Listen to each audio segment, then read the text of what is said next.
Hello, जय हिंद। स्वागत है आपका हमारे यूट्यूब चैनल पे। देखिए यहाँ पे एक रेशियो का सवाल आया है और बच्चों ने व्हाट्सएप के जरिए पूछा है। आइए हम इस सवाल को डिस्कस करते हैं। बहुत ही सिंपल सवाल है। ऐसे सवाल अक्सर आपके कॉम्पिटिटिव एग्जाम में देखने को मिल जाता है। और चूंकि सिंपल ही सवाल है, अगर आपके कॉन्सेप्ट में दिक्कत है तो आप इस सवाल को पूरा देखिए, आपको इस तरह के सवालों का पूरा कॉन्सेप्ट आ जाएगा। आइए सवाल पढ़ते हैं। देखिए सवाल क्या बोल रहा है कि ए तथा बी की आय का अनुपात और बी तथा सी के आय का अनुपात जो है 3:2 है। तदनुसार ए की आय का तिहाई भाग सी के आय के चौथाई भाग से 1000 अधिक हो तो बी की आय क्या होगी। बी का पूछा कि बी की आय क्या होगी। तो इस सवाल को समझना ज्यादा जरूरी है कि सवाल में क्या बोला गया है।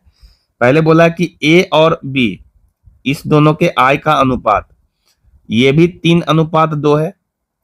और फिर कहा है बी और सी कि आय का अनुपात, इसके बारे में भी एक ही बात बोला है, 3:2 है। तो यहां से आप देखो ए का जो वैल्यू है यहाँ पे 3 बता रहा है। ध्यान से देखना इसको, ए का वैल्यू 3 बता रहा है और बी का वैल्यू 2 बता रहा है। पर इस वाले इक्वेशन में बी का वैल्यू 3 बता रहा है और सी का वैल्यू 2 बता रहा है।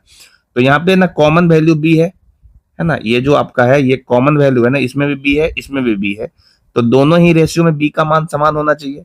जैसे यहाँ पे 2 दे रखा है बी का मान, यहाँ पे बी का मान 3 दे रखा है, तो इसको बराबर करना होता है। ठीक है, बराबर करने का तरीका क्या है, तो इस वाले पूरे रिलेशन को नीचे वाले 3 से मल्टीप्लाई कर देंगे। ये जो आपका 3 दिया इसे मल्टीप्लाई कर देंगे और नीचे वाले रिलेशन को इस ऊपर वाले 2 से मल्टीप्लाई कर देंगे। ऐसा करने से जो कॉमन वैल्यू है वो बराबर हो जाता है। और ऐसा कर देने से क्या हमारे पास आएगा वो जरा देख लीजिए। इस रिलेशन से मुझे ये रिलेशन मिल जाएगा कि ए अनुपात बी जो होगा, यहां से देखो 3 तिया 9 और यहां से 3 दूनी 6 हो जाएगा। और फिर बी अनुपात सी जो मिलेगा, नीचे वाला इक्वेशन देखिए 3 दूनी 6 अनुपात 2 दूनी 4 मिलेगा, है ना। अब देखिए बी का वैल्यू दोनों में बराबर हो गया। यहाँ भी बी का वैल्यू 6 दिया है, यहाँ भी बी का वैल्यू 6 है। अब एकदम रेशियो बराबर है। तो आप इसकी मदद से ऐसा लिख सकते हैं कि ए अनुपात बी अनुपात सी क्या होगा। तो देखो ए का वैल्यू यहाँ 9 दिखा रहा है, बी का वैल्यू यहाँ 6 दिखा रहा है और सी का वैल्यू यहाँ पे 4 दिखा रहा है। ठीक है, तो हमारे पास ए बी और सी का जो अनुपात होना चाहिए वो मिल गया है। अब जो अगला लाइन है उसको मदद लीजिए। कह रहा है ए की आय का तिहाई।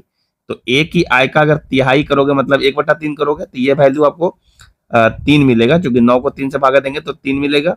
और सी के आय का चौथाई करना है, तो सी के आय का अगर चौथाई करोगे 1/4 भाग यानी 1/4 करोगे तो ये वैल्यू 1 मिलेगा। तो ये कहा क्या है कि इससे 1000 अधिक है। अभी मुझे कितना अधिक दिख रहा है, तो अभी मुझे 2 अधिक दिख रहा है, जबकि एक्चुअल में कहा ये 1000 अधिक है ना। तो यहां से 2 का मान 1000 आ गया, तो हम 1 का मान बता सकते हैं कि 1 का मान कितना होगा।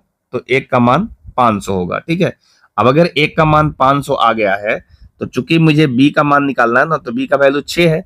तो 1 का मान यदि 500 आपने कैलकुलेट किया है तो 6 का मान कितना होगा। तो 6 का मान 500 गुने 6 करेंगे तो ये वैल्यू आपका आ जाएगा 3000। ठीक है, तो यही छोटा सा कैलकुलेशन है जो आपको समझना चाहिए, है ना। तो बी का वैल्यू कितना आ गया 6000। और बी के बारे में पूछ भी रहा था कि बी की आय कितनी है, तो बी की आय सॉरी हो जाएगा 6×5 3000 रुपया। ठीक है, 3000 इसका सही जवाब होगा, जो कि देखिए ऑप्शन नंबर 1 में दिख रहा है 3000 रुपया, यही इसका सही जवाब है ना। और बहुत छोटा सा सवाल है, उम्मीद है आप इस सवाल को समझ पाए होंगे। यदि आपका भी कोई ऐसा सवाल है जो आपके प्रैक्टिस के दरमियान आपसे सॉल्व नहीं होता है तो हमारे दिए हुए व्हाट्सएप नंबर पे भेज सकते हैं।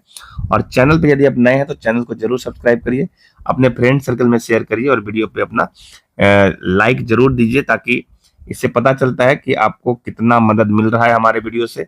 और कोई सा भी सवाल हो तो ध्यान रखें, जब भी आप सवाल भेजते हैं तो ऑप्शन के साथ भेजें।